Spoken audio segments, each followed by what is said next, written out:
Praise the lord. Hallelujah, hallelujah. ఈరోజు ప్రత్యేకంగా ఈ యొక్క దివ్యవాణి టీవీ ద్వారా దివ్య వాక్కుని ఆలకిస్తున్నటువంటి మీ అందరికి కూడా యేసుక్రీస్తు నామమున వందనములు సమర్పిస్తున్నా.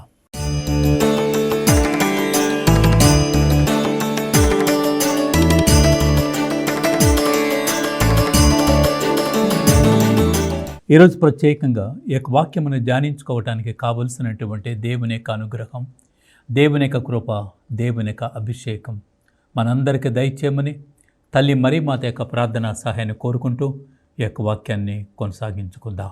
Praise the lord. ఈ యొక్క వాక్యాన్ని ధ్యానించకపోయే ముందు బైబిల్ గ్రంథం నుంచి ఒక వాక్యం తీసుకుందాం.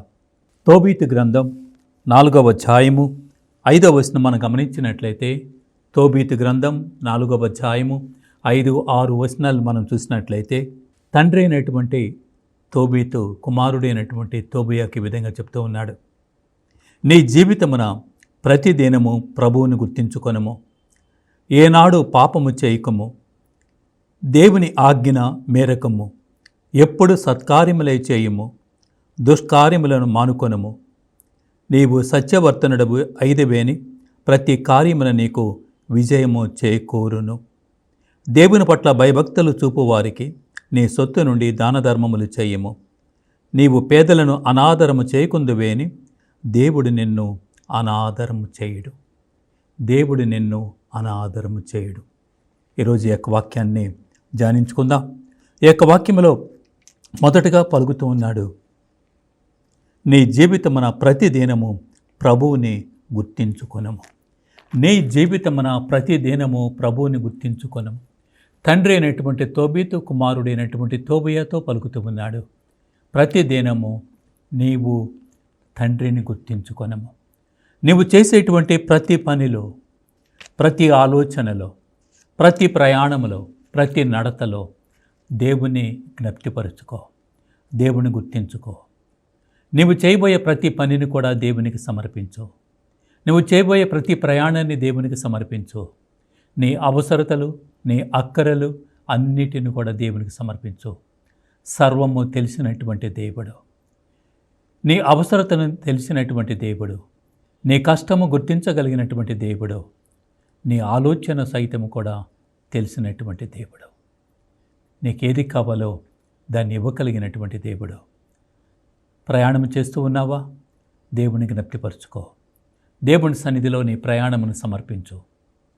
ఎప్పుడైతే నీ ప్రయాణాన్ని దేవునికి సమర్పిస్తావో, ప్రభు దేవుడు అంటున్నాడు, ఆదికాండం 28వ అధ్యాయం 15వ వచనములో, నేను నీవు బయలుదేరినటువంటి స్థలమునకు తిరిగి చేరుస్తాను అని చెప్పి ఆనాడు యాకోబుకి వాగ్దానం ఇచ్చినటువంటి దేవుడు. అదేవిధంగా నీవు ఏ ఇంటి నుండి వెళుతూ ఉన్నావో ఆ ఇంటికి చేర్చగలిగినటువంటి దేవుడు. అదేవిధంగా నిర్గమకాండంలో ప్రభు దేవుడు అంటున్నాడు, నీ ప్రయాణమును నాకు సమర్పించిన ఎడల నా దూతలు నీకన్నా ముందుగా వెళ్ళెదరు, నీ మార్గములను సిద్ధము చేయుదరు. అదేవిధంగా ప్రతి పనిలో, ప్రతి అవసరతలో ప్రభు దేవునికి సమర్పించుకుందాం. నీ కోరిక, నీ విన్నపం ప్రభుకు సమర్పించుకుందాం. ఆ ప్రభు అంటున్నాడు, యెషయా గ్రంథం 65వ అధ్యాయము 24వ వచనములో, నీవు ప్రార్థన చేసి ముగియక ముందే నేను నీ వేడుకోలను ఆలకించెదను అని పలుకుతూ ఉన్నాడు. కనుక నీ మనముని వినగలిగినటువంటి దేవుడు, నీ ప్రయాణమును దీవించగలిగినటువంటి దేవుడు, ప్రతి అవసరతను గుర్తించగలిగినటువంటి దేవుడు, నువ్వు అడుగు నేను ఇస్తాను అని వాగ్దానం ఇస్తున్నటువంటి దేవుడు. కనుక ఈరోజు నేను జీవముతో ఉన్నాము అంటే ఆ ప్రభువుని గుర్తించుకుందాం. ఈరోజు నువ్వు సంతోషంగా ఉన్నావు అంటే ఆ ప్రభువుని గుర్తించుకుందాం. కనుక నువ్వు చేసే ప్రతి పనిలో, ప్రతి ఆలోచనలో ఆ దేవుని గుర్తించుకో అని చెప్పి తండ్రి ఒక కుమారునికి చెప్తూ ఉన్నాడు. మరి మనం ఎప్పుడైనా మన పిల్లలకి చెప్తున్నామా? పిల్లలకి ఇదిగో నువ్వు వెళుతున్నావు, ప్రార్థన చేసుకొని వెళ్ళు చెప్తున్నామా? నువ్వు పని మొదలు పెట్టబోతున్నావు, ప్రార్థన చేసుకో చెప్తూ ఉన్నామా? ఆలోచన చేయాలి. అదే ద్వితీయోపదేశకాండములో మనం చూస్తూ ఉన్నాం, మీరు ఇంటి నుండి వెళుతున్నా వస్తున్నా దేవునికి సన్నిధిలో ప్రార్థన చేయండి.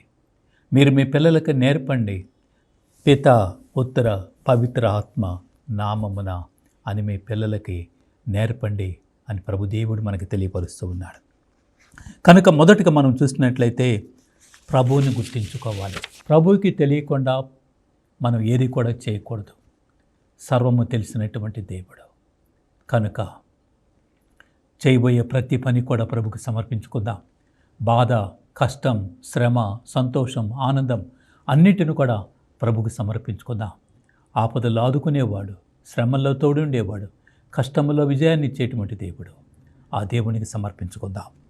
రెండవదిగా మనం చూస్తున్నట్లయితే, మీరు ఏనాడును పాపము చేయకము అనే మాటను వింటున్నాం. ఏనాడును కూడా పాపము చేయకము, తప్పు చేయవద్దు. ఇదే మన బిడ్డలకు మనం నేర్పాలి. ఒకవేళ మనము తప్పు చేసినా, మనం పాపం చేసి ఉన్నా కూడా మన పాపాన్ని మనం ఒప్పుకున్నప్పుడు, మన్నింపును పొందుకున్నప్పుడు ఆ పాపము ద్వారా శాపాన్ని ఏ విధంగా కొని తెచ్చుకుంటున్నామో మనం అనుభవించి ఉంటాం. ఒకవేళ నీవు నేను పాపం చేస్తుంటే ఆ పాపానికి తగినటువంటి శిక్షను అనుభవించి ఉంటాం. కనుక మన బిడ్డలు అలాంటి శిక్షను అనుభవించకూడదని, అలాంటి స్థితికి రాకూడదని మొదటగానే వారికి చెప్పాలి. నీవు పాపము చేయవద్దు, పాపపు తలంపులు వద్దు, పాపపు ఆలోచనలు వద్దు, ఆ వైపు చూడవద్దు, ఆ వైపు వెళ్ళవద్దు, అలాంటి చేయవద్దు అని మన పిల్లలకి మనం నేర్పాలి. అదే తోబీతు తన కుమారుడికి చెప్తూ ఉన్నాడు. యోహాను సువార్త 8వ అధ్యాయము 8వ వచనం మనం చూసినట్లయితే, పాపము చేయని వారిగా నటించేవారు ఎక్కువ మంది ఉంటారు. వ్యభిచారములో పట్టుబడినటువంటి స్త్రీని అక్కడికి తీసుకొని వచ్చినప్పుడు అందరూ కూడా ఆమె మీద రాళ్ళు వేయటానికి సిద్ధపడుతూ ఉన్నారు. అప్పుడు యేసుప్రభు అంటున్నాడు, మీలో పాపము చేయని వాడు మొదటగా రాయి వేయండి అన్నాడు. ఆ విధంగా అన్నా కూడా రాళ్ళు వేయటానికి సిద్ధపడతారు. కానీ అతను నేల మీద రాస్తూ ఉన్నాడు ప్రభు. ఎవరైతే ఎవరి చేతులైతే ఉందో వారిని గురించి నేల మీద రాస్తున్నాడు, వారు చేసినటువంటి తప్పులు, పాపముల గురించి. అది చూసినటువంటి ఆ వ్యక్తి వెళ్ళిపోతూ ఉన్నాడు. ఆ విధంగా పెద్దలు, పిల్లలు అక్కడికి వచ్చినటువంటి వారందరూ కూడా వెళ్ళిపోయారు. చివరిగా మిగిలింది ఎవరంటే పాపి అయినటువంటి స్త్రీ, పవిత్రుడైనటువంటి దేవుడు. అప్పుడు ఆయన అడుగుతూ ఉన్నాడు, అమ్మా, ఎవరు నిన్నేమి చేయలేదా? నేను కూడా నిన్ను ఏమి చేయను. అయితే ఇక నుండి నీవు పాపము చేయవద్దని యోహాను సువార్త 8వ అధ్యాయము 11వ వచనంలో తెలియజేస్తూ ఉన్నాడు. ఇక నీవు పాపము చేయకము. ఈ మాట ఆమెకే కాదు, ఈరోజు ప్రభు దేవుడు నీకు నాకు తెలియజేస్తున్నాడు. ఇక పాపము చేయకము. ఆ మాటలోని అర్థం మనకు తెలుస్తోంది. ఇక అంటే ఇంతకుముందు నువ్వు పాపం చేసి ఉన్నావు, ఇక నుండి నువ్వు పాపము చేయవద్దు. అదేవిధంగా దేవుడు కూడా మనకు ఒక సందేశాన్ని ఇస్తూ ఉన్నాడు. ఏమిటంటే, ఇంతవరకు నువ్వు ఏ విధంగా ఉన్నా సరే ఇక నుండి నీవు పాపము చేయవద్దు అని ప్రభు దేవుడు మనకి తెలియపరుస్తూ ఉన్నాడు. యోహాను సువార్త 5వ అధ్యాయం 6వ వచనం మనం చూసినట్లయితే, ఆ కొనేటి సరస్సున ఉన్నటువంటి వ్యాధిగ్రస్తుడుగా ఉన్నటువంటి 38 సంవత్సరాల వ్యాధిగ్రస్తుడుగా ఉన్నటువంటి వ్యక్తి చెంతకి యేసుప్రభు వెళ్ళి, నీవు స్వస్థత పొందగోరుచున్నావా అని అడుగుతూ ఉన్నాడు. యోహాను సువార్త 5వ అధ్యాయం 6వ వచనంలో అతడికి స్వస్థత ఇచ్చిన తర్వాత, ఆ తర్వాత యోహాను సువార్త 5వ అధ్యాయము 14వ వచనం చూసినట్లయితే, దేవాలయంలో ఉన్నటువంటి అతన్ని చూసి ప్రభు అంటున్నాడు, మరింత కీడు కలగకుండుటకై ఇక నీవు పాపము చేయవద్దు అంటున్నాడు. కనుక ఇంకా పాపం చేస్తే నీకు కీడు కలుగుతుంది. మరింత కీడు కలగకుండుటకు ఇక నీవు పాపము చేయవద్దు అంటున్నాడు. పాపము చేస్తే ఏమవుతుంది, మనలో పాపం ఉంటే ఏమవుతుంది అనే ఆలోచన చేస్తూ ఉంటే ప్రభు దేవుడు అంటున్నాడు, యెషయా గ్రంథం 59వ అధ్యాయము 2వ వచనములో, మీ పాపములు మీకును దేవునికి అడ్డుగా ఉన్నాయి. నీవు దేవుని సన్నిధికి వచ్చి ఎంత ప్రార్థన చేస్తున్నా ఆ ప్రార్థన దేవుని సన్నిధి చేరటం లేదు అని ప్రభు దేవుడు అంటున్నాడు. ఎందుకంటే నీకు దేవునికి మధ్యగా పాపం అనేది అడ్డుగా ఉన్నది. ఆ అడ్డును తొలగించుకొని రావాలి అంటున్నాడు. ఆ పాపమే నీలో అడ్డుగా ఉంచుకొని, ఆ పాపమే నీలో ఉంచుకొని యెషయా గ్రంథం 1వ అధ్యాయం 15వ వచనం ప్రకారం నువ్వు ఎంత చేతులు ఎత్తి ప్రార్థన చేసినా ఆ ప్రార్థన నేను స్వీకరించను అంటున్నాడు. ఎందుకంటే నువ్వు చేతులు ఎత్తినప్పుడు నీ చేతుల్లో నాకు కనిపిస్తుంది పాపపు మరకలు, రక్తపు మరకలు కనిపిస్తున్నాయి అంటున్నాడు. కనుక మరి ఈ పాపము నుండి ఏ విధంగా విడుదల పొందాలి అంటే ప్రభు దేవుడు అంటున్నాడు, యెషయా గ్రంథం 1వ అధ్యాయం 18వ వచనంలో, మన వివాదములను పరిష్కరించుకుందాము. మన యొక్క పాపములను ఒప్పుకున్నప్పుడు నేను నీ పాపములను మన్నిస్తాను, క్షమిస్తాను. కనుక మన వివాదములను పరిష్కరించుకుందామని చెప్పి ప్రభు దేవుడు తెలియపరుస్తూ, ఇక నీవు పాపము చేయవద్దు అని ప్రభు దేవుడు మనకి తెలియపరుస్తూ ఉన్నాడు. అదేవిధంగా ఈ పాపము నీలో నాలో ఉండి ఉన్నప్పుడు మనం ఏమి చేస్తున్నామో, ఎంత కష్టపడుతున్నామో, ప్రయోజనాన్ని పొందుకుంటున్నామో అని ఆలోచన చేసినట్లయితే హగ్గయి పత్రిక 1వ అధ్యాయము 5వ వచనం అంటుంది, మీకేమి జరుగుతున్నదో మీరు పరిశీలించి చూసుకోండి. కష్టపడుతున్నారు కానీ ఫలితాన్ని పొందుకోవటం లేదు. మీ జీవితంలో ఏమి జరుగుతుందో ఒక్కసారి పరిశీలన చేయండి. కనుక మీలో ఎలాంటి పాపం అనేది లేకుండా ఆ పాపాన్ని తీసివేసుకోవాలని చెప్పి ప్రభు దేవుడు మనకి తెలియజేస్తున్నాడు. రెండవదిగా మనం చూసినట్లయితే దేవుని యొక్క ఆజ్ఞలను మీరవద్దు. దేవుని యొక్క ఆజ్ఞలకు వ్యతిరేకంగా మీరు ప్రవర్తించవద్దు. కుమారుడికి చెప్తూ ఉన్నాడు తండ్రి, నువ్వు దేవుని యొక్క ఆజ్ఞలకు లోబడు, దేవుని ఆజ్ఞలకు వ్యతిరేకంగా ప్రవర్తించవద్దు. ద్వితీయోపదేశకాండం 15వ అధ్యాయం 5వ వచనంలో, మీరు ప్రభు మాట విని ఈనాడు నేను మీకు విధించిన ఆజ్ఞనెల్లా పాటింతురేని ఇక మీలో పేదవారు ఉండరు. అంటే నా ఆజ్ఞలకు లోబడి మీరు జీవిస్తూ ఉన్నప్పుడు నేను మిమ్మల్ని సరిదిద్దగలను. మీలో పేదవారు ఉంటే ఇక నుండి ఆ పేదవారు అనేవారు ఉండరు అని చెప్పి 15వ అధ్యాయం ద్వితీయోపదేశకాండం 5వ అధ్యాయంలో చూస్తున్నాం. అదేవిధంగా ద్వితీయోపదేశకాండం 28వ అధ్యాయం 1వ వచనంలో, ఈనాడు నేను మీకు విధించే ఆజ్ఞలను తూచా తప్పకుండా పాటింపడం, అప్పుడు యావే మిమ్ము ఈ భూమి మీద జాతులన్నిటికంటే అధికులను చెయ్యను. కనుక నా ఆజ్ఞలను తూచా తప్పకుండా పాటించండి. అప్పుడు భూమి మీద ఉన్న వారందరికన్నా మీరు అధికులుగా ఉంటారు. యెషయా గ్రంథం 48వ అధ్యాయం 18వ వచనంలో, నా ఆజ్ఞలను పాటించిన ఎడల మీరు పొంగి పొరడి నది వలె వృద్ధి చెందుతారు. ఏ విధంగా నది పొంగి పారుతూ ఉందో అదేవిధంగా మీరు కూడా అంత వృద్ధి చెందుతారు. అదేవిధంగా మీ విజయము సముద్ర తరంగముల వలె ఒప్పి ఉంటుంది. కాబట్టి మీరు ఎప్పుడైతే అలాంటి పాపములను విడనాడండి, నా ఆజ్ఞలను పాటించండి, పొంగి పొర్లే నది వలె మీరు కూడా అలాంటి దీవెనలను పొందుతారు అని చెప్పి ప్రభు దేవుడు మనకి తెలియపరుస్తూ ఉన్నాడు. కనుక దేవుని యొక్క ఆజ్ఞలను మేరకము, దేవుని యొక్క ఆజ్ఞలకు లోబడి జీవించండి అని చెప్పి ప్రభు దేవుడు మనకి తెలియపరుస్తూ ఉన్నాడు. దేవుడు మనకి మోసే ద్వారా ఇచ్చినటువంటి 10 ఆజ్ఞలు, యేసు ప్రభు ఇచ్చినటువంటి 2 ఆజ్ఞలు, వీటన్నిటికీ లోబడి జీవించాలి అని చెప్పి ప్రభు అంటున్నాడు. తూచా తప్పకుండా ఆచరించండి, అనుసరించండి అని ప్రభు దేవుడు మనకి తెలియపరుస్తూ ఉన్నాడు. మరి మనం దేవుని ఆజ్ఞలకు లోబడుతున్నామా? దేవుని ఆజ్ఞలు మనకు తెలుసా? ఒక్కసారి ఆత్మ పరిశీలన చేసుకోవాలి. అదేవిధంగా ఆ తండ్రి కుమారుడికి ఏ విధంగా చెప్తూ ఉన్నాడో మనము కూడా మన బిడ్డలకు చెప్పగలగాలి. ఒకవేళ ఇంతవరకు చెప్పలేకపోయామేమో, చెప్పాలని తెలియదేమో, కానీ ఈరోజు ప్రభు దేవుడు మనకి తెలియజేస్తున్నాడు, తోబీతు ద్వారా తెలియజేస్తున్నాడు. బిడ్డలను ఆజ్ఞలకు లోబడి జీవించమని చెప్పండి. అదేవిధంగా 3వదిగా మనం చూసినట్లయితే 4వదిగా ఎల్లప్పుడూ మీరు సత్కార్యములు చేయము. ఎల్లప్పుడూ సత్కార్యములు, మంచి కార్యములు చేయండి, మంచి పనులు చేయండి. ఇదే దేవుడు మనకు నేర్పుతూ ఉన్నాడు. మంచి అంతా కూడా మంచిగా ఉండాలి. చెడు అనేది నీలో ఉండకూడదు, చెడు ఆలోచన అనేది నీలో ఉండకూడదు. మంచి పనులు చేయండి అంటున్నాడు.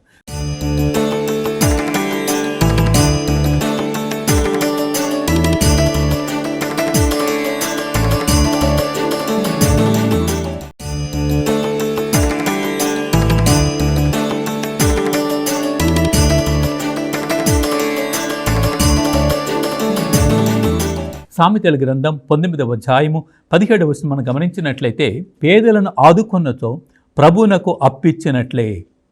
కాబట్టి పేదవారిని ఆదుకోండి అంటున్నాడు. పేదవారు ఎవరు? పేదవారు ఈ లోకపరంగా పేదవారు ఉండి ఉండవచ్చు, కానీ ఆధ్యాత్మికంగా చూసినప్పుడు అనేక మంది పేదవారుగా కనిపిస్తూ ఉన్నారు. పైకి ఎంతో మంచివారుగా కనిపిస్తూ ఉన్నారు, తెలివి కలిగినటువంటి వారుగా కనిపిస్తూ ఉన్నారు, జ్ఞానవంతులుగా కనిపిస్తూ ఉన్నారు. కానీ ఆత్మీయంగా వారు చాలా పేదవారుగా ఉంటూ ఉన్నారు. ఎలా అంటే వాక్యం చదవలేకపోతున్నారు, ప్రార్థన చేయలేకపోతున్నారు, దేవుని సన్నిధికి రాలేకపోతూ ఉన్నారు. ఆధ్యాత్మికంగా ఉన్నటువంటి పేదవారిని గుర్తించండి, ఆధ్యాత్మికంగా ఉన్నటువంటి పేదవారిని ప్రభు సన్నిధికి నడిపించండి. ఇదే ప్రభు దేవుడు మనకు తెలియపరుస్తూ ఉన్నాడు. ఈ లోకపరంగా ఉన్నటువంటి పేదవారికి మనం సహాయం చేయవచ్చు, అది అంతవరకు మాత్రమే పరిమితం. కానీ అంతకు మించినటువంటిది ఏమిటంటే ఆధ్యాత్మికంగా ఉన్నటువంటి పేదవారిని కనుగొని వారికి సహాయం చేస్తే, వారిని సరైనటువంటి మార్గంలో నడిపిస్తే, వారికి కావలసినటువంటి వాక్యమును అందిస్తే, వారికి కావలసినటువంటి ఆజ్ఞల గురించి తెలియచేస్తే వారి జీవితాలు మారుతాయి, వారి బిడ్డల జీవితాలు మార్చుకుంటారు.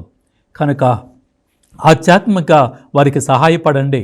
గలతీయుల పత్రిక 6వ అధ్యాయము 9వ వచనం గమనించినట్లయితే, మనము సత్కార్యములు చేయుటకు విసుగు చెందరాదు. సత్కార్యములు చేయుటకు విసుగు చెందరాదు. మంచి పనులు చేయటానికి విసుగు చెందరాదు. దేవుని సన్నిధిలోనికి ప్రతిదినము దీపు జాబలిలో పాల్గొనటానికి ఎలాంటి అలసత్వము చేయరాదు. ఆదివారం దీపు జాబల్లో పాల్గొనటానికి ఎలాంటి అలసత్వము చేయకూడదు. ప్రభుదేవుడు పలుకుతూ ఉన్నాడు, సత్కార్యములు చేయుటకు, మంచి పనులు చేయుటకు ఏనాడు కూడా మీరు విసుగు చెందరాదు. ఏలైనా మనము అట్లు చేయుట యందు అలసట చెందకున్నచో మన కృషి ఫలవంతమగు సమయం వచ్చును. ఎప్పుడైతే మనం అలసట లేక అలాంటి పనులు చేయటానికి సిద్ధపడుతున్నామో ఒకనొక సమయం వస్తుంది. ఆ సమయంలో నువ్వు విజయాన్ని పొందుకుంటావు. ఇదే దేవుడు మనకు తెలియజేస్తూ ఉన్నాడు. చేయవలసినటువంటి పనులు చేయటానికి విసుగు చెందరాదు. ఈరోజు దీపు జబల్లో పాల్గొనటానికి వెళ్ళలేకపోతున్నామేమో, వెళ్ళకుండా ఉండటానికి కారణాలు వెతుక్కుంటున్నామేమో. అలసత్వం చెయ్యరాదు అని చెప్పి ప్రభుదేవుడు అంటున్నాడు. ఈరోజు నేను అలసటగా ఉన్నాను, బైబిల్ వాక్యము చదవలేకపోతున్నాను అని ఆలోచన చేస్తూ ఉన్నామేమో.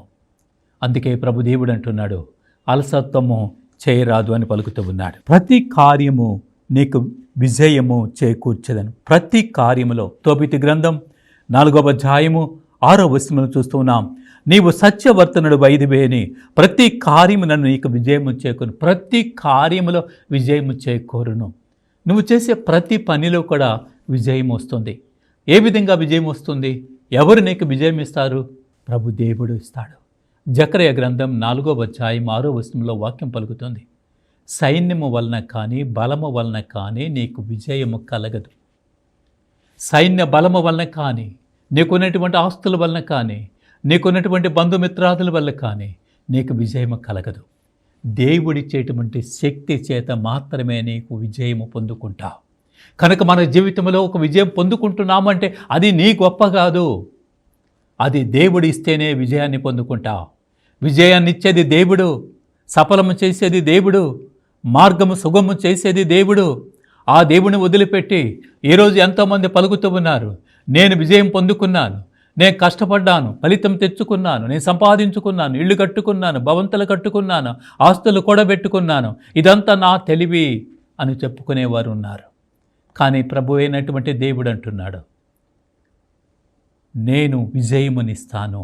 ప్రతి కార్యమందు నేను విజయమునిస్తాను. ఒకవేళ నేను అని అన్నట్లయితే నీవు ఎక్కడో భంగపడతావు.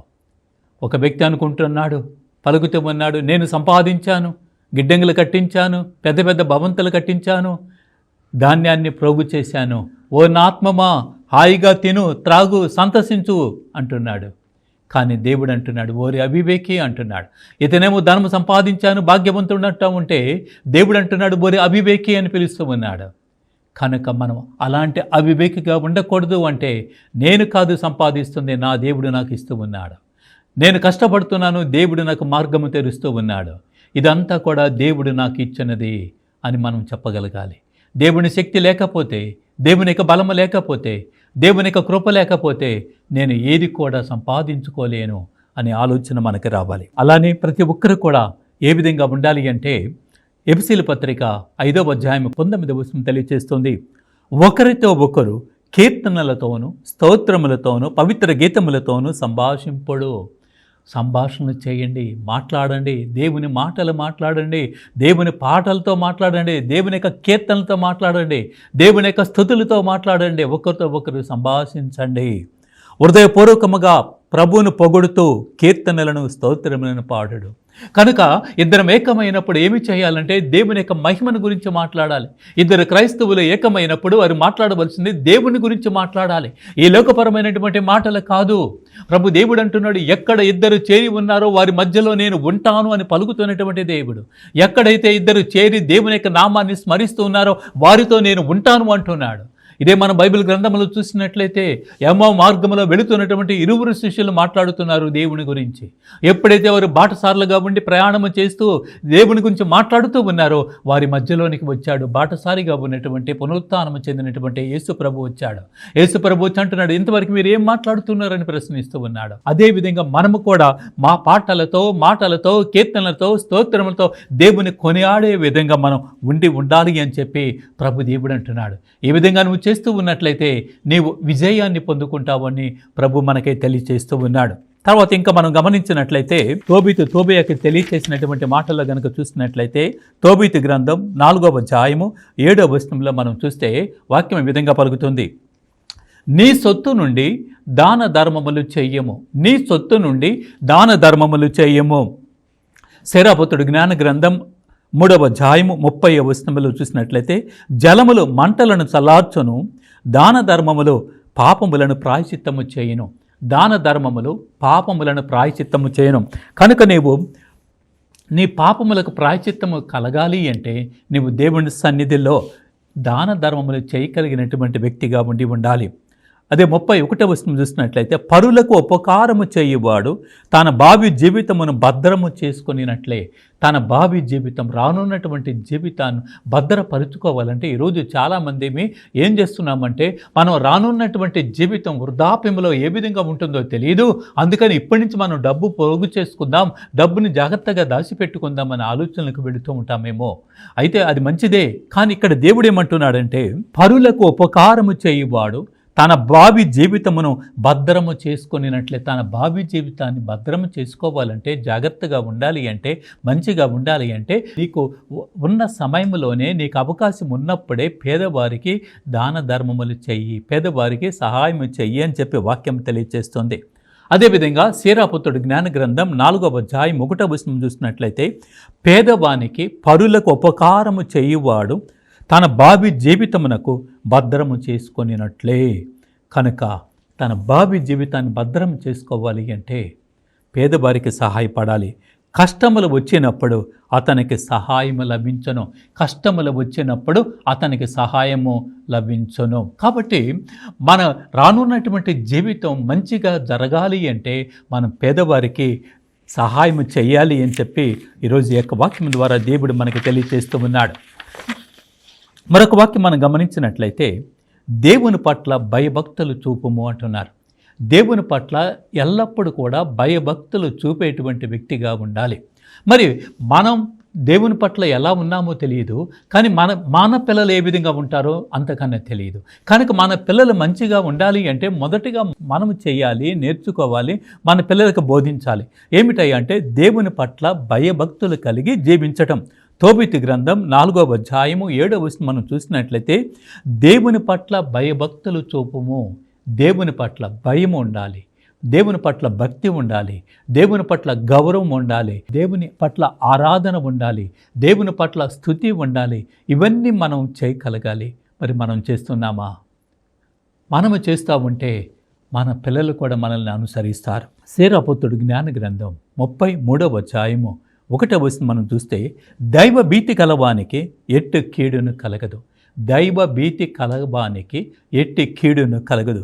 అపాయము కలిగినప్పుడల్లా ప్రభు అతనిని ఆదుకొనును. అపాయము కలిగినప్పుడు ప్రభు అతనిని ఆదుకొను. అతని జీవితంలో ఏదైనా కష్టము వస్తే, ఆ కష్టం వచ్చినప్పుడు ఎవరు ఆదుకుంటారంటే ప్రభు ఆదుకొనును. మరి నిజంగా ప్రభు ఆదుకుంటాడా అనే ఆలోచన మనకు రావచ్చు. యెషయా గ్రంథం 41వ అధ్యాయం 13వ వచనంలో మనం చూసినట్లయితే, నీవు భయపడవద్దు, నా శక్తితో నిన్ను నింపుతాను, నేను నిన్ను ఆపదలలో ఆదుకోగలిగినటువంటి దేవుణ్ణి అని చెప్తూ ఉన్నాడు. నీకు వచ్చినటువంటి ఆపదల్లో నేను ఆదుకుంటానని చెప్పి ఒక అభయం ఇస్తున్నటువంటి దేవుడు. అదేవిధంగా ఇక్కడ గమనించినట్లయితే, ఆపదల్లో ఆదుకునేటువంటి దేవుడు. నీవు చేసినటువంటి కార్యముల ద్వారా దేవుడు నిన్ను ఆదుకుంటాడు, నీ అవసరతలో ఆదుకుంటాడు. నాకు ఎవరు ఉన్నారు నన్ను ఆదుకునేవారు అనే ఆలోచన నీకు వచ్చినప్పుడు కృంగిపోతుంటావు. కానీ దేవుడు నేను ఉన్నాను అని పలికేటువంటి దేవుడు, నేను ఉన్నాను అని పలికేటువంటి దేవుడు. సింహముల బోన్లో పడవేసినటువంటి దానియేలుని ఆదుకుంది ఎవరు? ఉరి శిక్ష విధించబడినటువంటి సమయంలో, ఉరి తీయబోతున్నటువంటి సమయంలో సూసన్న ప్రార్థన చేసినప్పుడు సూసన్న ఆదుకున్నది ఎవరు? అదేవిధంగా అగ్నిగుండములో దానియేలు 3 మిత్రులను ఆదుకుంది ఎవరు? అదేవిధంగా నాయక జీవితంలో ఇలాంటి సంఘటనలు ఉండి ఉంటాయి. ఆపద సమయంలో, కష్ట సమయంలో నన్ను ఆదుకున్నది ఎవరు అంటే ఆ దేవుడు మాత్రమే. ఆ దేవుడే నన్ను ఆదుకోగలిగినటువంటి దేవుడే ఉండి ఉన్నాడు. కనుక దేవుని పట్ల భయభక్తులు చూపుటయే విజ్ఞానం మనకు మొదటి మెట్టు. కాబట్టి ఆయన పట్ల మనం భయభక్తులు చూపేటువంటి వ్యక్తులుగా ఉండి ఉందాం. మరి ఆ విధంగా మనం చూస్తూ ఉన్నప్పుడు దేవుని యొక్క వాక్యం అంటుంది, సామెతల గ్రంథం 8వ అధ్యాయము 13వ వచనంలో, దేవుని పట్ల భయభక్తులు చూపుటానగా దుష్టత్వమును అసహించుకొనుటయే. అహంకారము, తను తాను గొప్పగా ఎంచుకొనుట, దుర్మార్గపు పనులు, బొంకులు ఇలాంటివి నాకు గిట్టవు అని చెప్పి వాక్యం మనకి తెలియచేస్తుంది. కాబట్టి దేవుని పట్ల భయభక్తులు కలిగి జీవిద్దాం. 115వ కీర్తన 13వ వచనం అంటుంది, అల్పులు గనులు అను తారతమ్యము లేక తన పట్ల భయభక్తులు చూపు వారెల్లరిని కూడా ఆశీర్వదించను. కనుక భయభక్తులు కలిగి జీవించాలి. లోకాసువార్త 1వ అధ్యాయం 50వ వచనంలో మనం చూసినట్లయితే, ప్రభు పట్ల భయభక్తులు గల వారి మీద ఆయన కనికరము తరతరముల వరకు ఉండెను. కనుక దేవుని పట్ల భయభక్తులు చూపేటువంటి వారి పట్ల దేవుని యొక్క కనికరము తరతరముగా ఉంటుంది అని చెప్పి దేవుని యొక్క వాక్యం మనకి తెలియచేస్తుంది. అదేవిధంగా 103వ కీర్తన 13వ వచనం తెలియచేస్తుంది, తండ్రి తన కుమారుల మీద జాలి చూపినట్లే ప్రభు తన పట్ల భయభక్తులు కలవారి మీద ఆయన జాలి చూపును. కనుక తండ్రి తన బిడ్డల పట్ల ఎలా జాలి చూపుతాడో అదేవిధంగా దేవుడు తండ్రి మన పట్ల కూడా జాలి చూపుతాడు అని చెప్పి ఈ యొక్క వాక్యం మనకి తెలియచేస్తుంది. కనుక భయభక్తులు కలిగి జీవించాలి అని చెప్పి వాక్యం అంటుంది. ఈ యొక్క వాక్యాలన్నింటినీ కూడా మనం ఒకసారి కనుక పరిశీలన కనుక చేసినట్లయితే, తండ్రి అయినటువంటి తోబీతు కుమారుడైనటువంటి తోబియాతో మాట్లాడుతూ ఉన్నాడు. తోబియాతో మాట్లాడుతూ ఏ విధంగా ఈ లోకములో జీవించాలో తెలియపరుస్తూ ఉన్నాడు. ఆ విధంగా తెలియపరుస్తూ కొన్ని మాటలు చెప్తూ ఉన్నాడు. ఏమంటున్నాడంటే, నీ జీవితమున ప్రతి దినము కూడా దేవుణ్ణి గుర్తించుకో. ఇదే మాట దేవుడు మనకు కూడా తెలియచేస్తూ ఉన్నాడు. నీవు ప్రతి దినము దేవుణ్ణి గుర్తించుకో. రెండవదిగా మనం చూసినట్లయితే, ఏనాడును పాపము చేయవద్దు. ఎప్పుడు కూడా పాపము చేయవద్దు. పాపపు ఆలోచనలు నీలోనికి తెచ్చుకొనవద్దు. పాపమున్నటువంటి స్థలములోనికి నువ్వు వెళ్ళవద్దు. పాపముతో ఉన్నటువంటి వ్యక్తులతో స్నేహము చేయవద్దు. కనుక ఈ యొక్క వాక్యం ఏమంటుందంటే, పాపమునకు నీవు దూరముగా ఉండు అనే మాటని తెలియపరుస్తూ ఉన్నాడు. మూడవదిగా మనం గమనిస్తే, దేవుని యొక్క ఆజ్ఞలను పాటించు. దేవుని యొక్క ఆజ్ఞలకు లోబడి జీవించు. ద్వితీయోపదేశకాండం 28వ అధ్యాయం 1 నుండి 14 వచనాలు మనం గమనించినట్లయితే, దేవుని యొక్క ఆజ్ఞలకు లోబడి జీవిస్తే వారు ఎలాంటి దీవెనలను పొందుకుంటారో అక్కడ వాక్యం మనకి తెలియచేస్తుంది. కనుక ఇక్కడ వాక్యం ఏమంటే, దేవుని యొక్క ఆజ్ఞలకు లోబడి జీవించు. దేవుని ఆజ్ఞలను తృణీకరించవద్దు. నాలుగవదిగా ఎల్లప్పుడూ సత్కార్యములు ఎల్లప్పుడూ మంచి పనులు చేయండి. మంచి పనులు చేయి, చెడ్డ పనులు చేయవద్దు, వాటి జోలిపోవద్దు. మంచి పనులు చేయండి. మంచి పని అంటే దేవుడు మెచ్చేటువంటి పని. దేవుని దృష్టిలో ఏది మంచి పని అవుతుందో ఆ పని చేయటానికి నువ్వు సిద్ధముగా ఉండు. ఇతరులకు సహాయపడు, ఇతరులను దేవునిలోనికి నడిపించు, ఇతరులకు దేవుని గురించి తెలియపరచు. మంచి పనులు చేయండి. అదేవిధంగా దుష్కార్యములు మానుకొనము. దుష్కార్యములు, పాపముతో కూడినటువంటి దుష్కార్యములు, చెడు పనులు, చెడు తలంపలు, చెడు ఆలోచనలు ఇవన్నీ కూడా మానుకొనండి. నీవు సత్యవర్తనుడు అయితివే అని దేవుడు నీకు విజయమును చేకూర్చును. అదేవిధంగా భయభక్తులు కలిగి జీవించు అని చెప్పి కుమారుడికి తండ్రి చెప్తున్నాడు. ఇదే మాటలు మనం కూడా మన బిడ్డలకి తెలియచేద్దాం. అదేవిధంగా తెలియచేయటం మాత్రమే కాదు, మనం ఈ యొక్క మాటలకు, ఈ యొక్క వాక్యములకు లోబడి జీవిద్దాం. మనల్ని చూసి మన బిడ్డలు కూడా ఆ విధంగా జీవించినప్పుడు దేవుడు మనల్ని, బిడ్డల్ని, మన కుటుంబాన్ని దేవుడు దీవిస్తాడు. అలాంటి దీవెన ఆశీర్వాదాలు ఈ యొక్క వాక్యమును ఆలకిస్తున్నటువంటి దివ్య వాక్కులో ఉన్నటువంటి ప్రతి ఒక్కరికి ప్రసాదించమని ఆ ప్రభుని వేడుకుందాం. ప్రార్థన చేసుకుందాం. పరిశుద్ధుడు అయినటువంటి మా ప్రియ పరలోకపు తండ్రి, ఇదిగో ప్రభా, ఈ సమయంలోనైనా మేము విన్నటువంటి ప్రతి మాటను కూడా మేము ఆలకిస్తూ ఈ యొక్క మాట ప్రకారం, ఈ యొక్క వాక్యం ప్రకారం మేము జీవించగలిగినటువంటి కృపను మాకు అనుగ్రహించమని, ఆయా నిత్యము మా బిడ్డలు కూడా నేర్పగలిగినటువంటి కృపను దయచేయమని అమ్మ తల్లి మరి మాత మా అందరి కొరకు ప్రార్థించమని మీ కుమారుడు మా నాథుడైన యేసుక్రీస్తు నామమున అడిగి వేడుకొనుస్తున్నాము తండ్రి. Amen, amen. ఈ యొక్క వాక్యమును ఆలకించిన ప్రతి ఒక్కరిని కూడా ఆ ప్రభు దేవుడు దీవించి ఆశీర్వదించునుగాక. ఆమెన్.